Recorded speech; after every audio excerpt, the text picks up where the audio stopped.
İbrahim yürü oğlum şarkı alana. Alo. Şimdi çekiyor mu?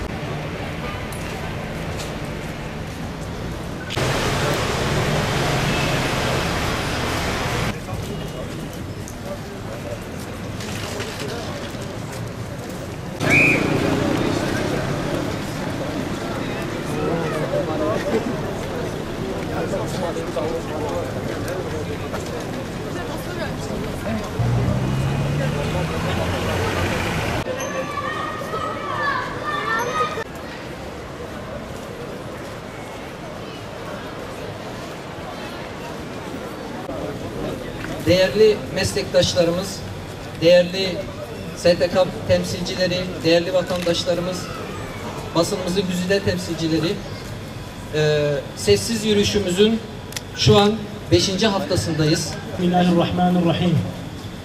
Kalbi Filistin için atan, yüreği Gazze'de çarpan, Filistin halkının acısını kurşun yarası gibi yüreğinde taşıyan vicdan sahibi değerli katılımcılar. İşgalci İsrail'in Filistin'de 10 yıllardır devam ettirdiği sistematik işgal ve zulüm 7 Ekim'den bu yana soykırımdan başka hiçbir kelimeyle anlatılmayacak boyutlara ulaşmaktadır. Bu katliam bütün dünyanın gözü önünde devam etmekte ve gücü yetenler ise sessizce izlemektedir. Gazze'de geçtiğimiz hafta itibariyle 283 sağlık çalışanı öldürüldü. Son 2 ayda Birleşmiş Milletler tarihindeki en ölümcül çatışma yaşandı. 7 Ekim'den bu yana İsrail tarafından bombalanan 24 farklı hastane ve hizmet dışı bırakılan 100'den fazla ambulans da dahil olmak üzere Gazze'de sağlık tesislerine toplamda 212 saldırı düzenlendi. İsrail onlarca doktoru tutukladı, onların nerede olduğu bilinmiyor. Gazze şehrinin ana hastanesi olan Şifa Hastanesi Başhekimi Muhammed Ebu Salmi'a 22 Kasım'dan bu yana İsrail tarafından tutuklu bulunuyor. Diğer pek çok kıdemli doktor neredeyse 2 haftadır hiçbir suçlama olmaksızın İsrail ordusu tarafından gözaltında tutulmaya devam ediyor ve kimse onların nerede olduğunu bilmiyor. Rantisi Çocuk Hastanesi bombalandı. El Nasır Çocuk Hastanesi bombalandı. Gazze'nin tek göz hastanesi bombalandı. Gazze'nin tek ruh sağlığı hastanesi bombalandı. Vefa Rehabilitasyon Hastanesi bombalandı. Vefa Rehabilitasyon Hastanesi'nin hemen yanındaki üst düzey sağlık tesisi bombalandı. El Durra Çocuk Hastanesi 12 Ekim'de yasaklı beyaz fosforla hedef alındı. Şu anda kuzeyde faaliyet gösteren tek hastane olan Endonezya Hastanesi bombalanırken hala hastaları tedavi etmeye çalışıyor. Şifa Hastanesi bombalandı. Gazze'deki 2 tıp fakültesi ve Gazze İslam Üniversitesi bombalandı. El Ezher Üniversitesi Tıp Fakültesi bombalandı. Sınır tanımayan doktorların ambulans konvoyu bombalandı. Kızıl Haç ambulansları bombalandı. Gazze'deki 35 hastaneden 26'sı şu anda hizmet dışı. 9'u yalnızca kısmen işlevsel durumda. Bu hastaneler aynı zamanda ülke içinde yerinden edilmiş binlerce kişiye de barınak sağlıyor.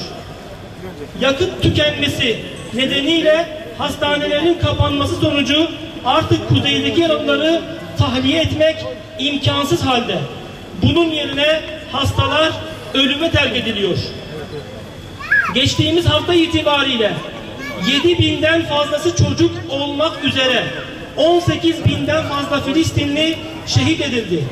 Binlercesi ağır olmak üzere en az 46.000 kişi yaralandı.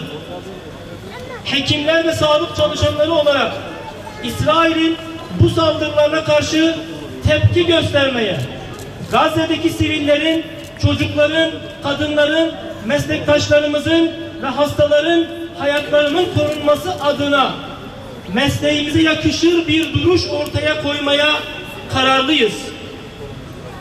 Bu hafta sessiz yürüyüşümüzü İstanbul, Ankara, İzmir başta olmak üzere 36 ilde, yurt dışında ise Londra, Chicago, Sydney başta olmak üzere 26 şehirde, dünyada toplam 62 şehirde gerçekleştirmekteyiz. Yürüyüşümüzü ülkemizde ve tüm dünyada yaygınlaştırmaya devam ediyoruz. Biz hekimler ve sağlık çalışanları olarak Sağlık Bakanlığı'na sesleniyoruz. Biz hastanelerimizde muadilleri olan ve İsrail'e destek veren ilaç ve tıbbi malzeme firmalarının ürünlerini istemiyoruz. Hastanelerimizde İsrail'e destek veren hiçbir gıda ürününün satışını kabul etmiyoruz. Dünya Sağlık Örgütü, Birleşmiş Milletler, Uluslararası İnsan Hakları Örgütleri, NATO, sizlere sesleniyoruz.